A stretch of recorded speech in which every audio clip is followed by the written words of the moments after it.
नमस्कार, मैं आचार्य अनुपम जोली। मेष राशि वाले लोगों के लिए आगामी सप्ताह का राशिफल लेकर आया हूँ। आगामी सप्ताह का मतलब 9 फरवरी से 15 फरवरी के मध्य आपके जीवन में ग्रहों का क्या प्रभाव रहेगा, उस पे चर्चा करेंगे। शुरुआत करते हैं ग्रहों की स्थिति से। तो हम देखते हैं कि जो चंद्रमा है, चंद्रमा का संचरण तुला राशि से लेके मकर राशि पर्यंत इस हफ्ते रहेगा। बाकी सब ग्रह गुरु मिथुन में जो लंबे समय तक रहेंगे जून तक, केतु सिंह में, मंगल और सूर्य मकर के अंदर, बुध राहु शुक्र कुंभ में और शनि मीन में है। और जहां तक सवाल है, जो पिछले कुछ समय से करियर की राशि में चतुर्ग्रह योग बना हुआ था, उसमें थोड़ा कमी आई, बल्कि उसमें कुछ इजाफा ही हुआ है कि शुक्र और बुध अब 11वें घर से गोचर करेंगे, जो मेष राशि वाले लोगों के लिए अच्छा ही रहेगा। तो जहां तक सवाल है चंद्रमा के संचरण की, तो हफ्ते की शुरुआत मौज शौक में व्यतीत होगी। और जैसा कि मैं आपके साथ हर हफ्ते 3 मुख्य चीजें लेकर आता हूं। पहली चीज, किन दिनों में हमें सावधान रहना है इस हफ्ते, कौन सा आपका मतलब शुभता के लिए करना है, और आपका मूल मंत्र क्या है। तो मूल मंत्र और शुभता का उपाय तो बाद में। सबसे पहले 10 फरवरी से 12 फरवरी दोपहर 1:42 तक जो चंद्रमा है वो मेष राशि से अष्टम गुजरेगा। और अष्टम चंद्रमा कष्ट का होता है, हानि का होता है। और इस समय हानि भी कई प्रकार की होती है इस जगह से। अगर आप ड्राइविंग कर रहे हैं तो संभल कर करें, पैसे का निवेश कर रहे हैं तो संभल कर करें, कोई भी बड़ा निर्णय लेना हो तो 2 दिन रुक जाएं। तो ये समय आपका 10 फरवरी से 12 फरवरी दोपहर 1:42 तक है। तो चलिए शुरू करते हैं, जीवन के विभिन्न पहलुओं की बात करते हैं। तो स्वास्थ्य की बात करते हैं।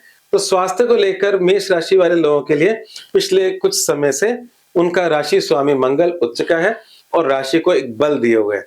तो स्वास्थ्य के लिहाज से कुछ समय से समय हमारा अच्छा चल रहा है, और इस अच्छे समय का उपयोग करके हम अपने जीवन में अपनी नई ऊर्जा हासिल कर सकते हैं, आत्मविश्वास हासिल कर सकते हैं। और इस जब आत्मविश्वास अच्छा होता है तो बहुत सारे काम होते हैं। बात करते हैं करियर, व्यवसाय, नौकरी की।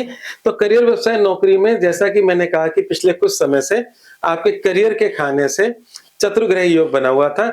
अब वो चतुर्ग्रह योग की जगह सूर्य और मंगल रहेगा, जो कि मंगल उच्च का है।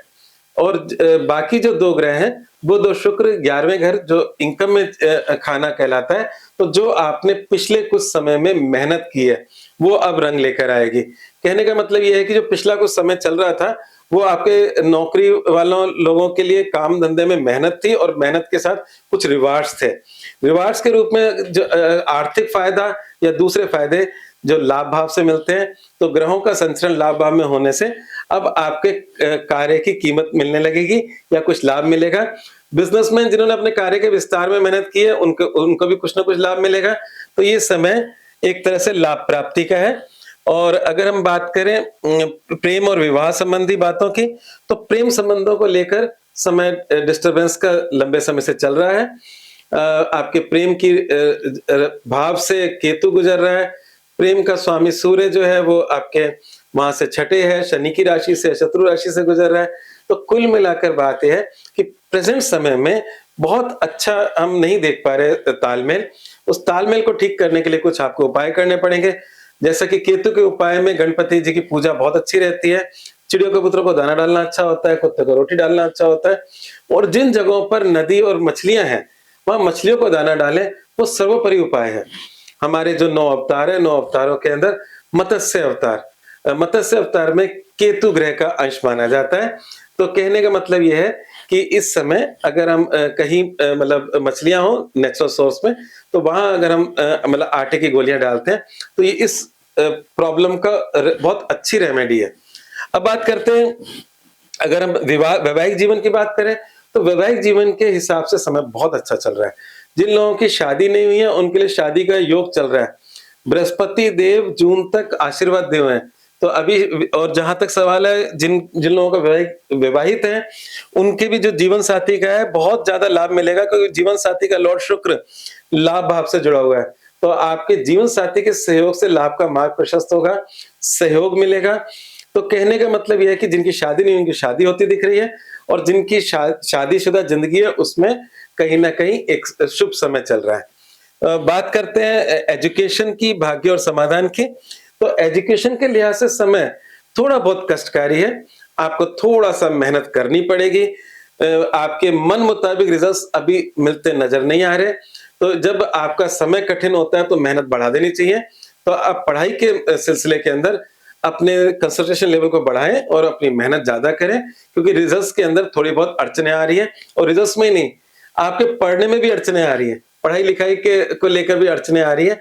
तो उन अड़चनों का समाधान के लिए आपको प्रयास करने पड़ेंगे। अभी कुछ देर पहले मैंने केतु के कुछ उपाय बताए थे। केतु के उपाय करने से ना सिर्फ आपके प्रेम क्या जो जीवन है, साथ ही साथ शिक्षा का जीवन, दोनों में लाभ मिलेगा। तो वो उपाय जो विद्यार्थीगण हैं, जो पढ़ाई कर रहे हैं, इस समय कोई करियर बना रहे हैं, उनको भी करना चाहिए। बात करते हैं भाग्य और समाधान की। तो इस हफ्ते का आपका जो हफ्ते को अच्छा करने का जो उपाय है, गणपति अथर्वशीर्ष का पाठ करें। ये आपके लिए लाभकारी है। और जहां तक गणपति है, जिनका केतु तकलीफ दे रहा होता है, वहां गणेश जी की पूजा बहुत लाभकारी होती है। तो केतु के लिए भी गणपति की पूजा अच्छी होती है। और निर्विघ्नं कुरु मे देव सर्व कार्येषु सर्वदा। तो हर प्रकार के कार्यों को निर्विघ्न रूप से संपन्न करने के लिए हम गणेश जी की शरण में जाते हैं। तो जो छोटी मोटी अड़चनें गणेश जी पूरी करेंगे। हमारा जो मूल मंत्र आ रहा है वो है परिवार और नौकरी व्यवसाय में संतुलन बनाएं। क्योंकि जो पिछले लंबे समय से जो समय चल रहा है, इस समय पे आप अपने करियर को फोकस कर रहे हैं और उसमें मेहनत भी कर रहे हैं और रिजल्ट भी मिल रहे हैं, और उससे जो परिवार वाला पार्ट है वो थोड़ा सा कहीं ना कहीं नेग्लेक्ट हो रहा है।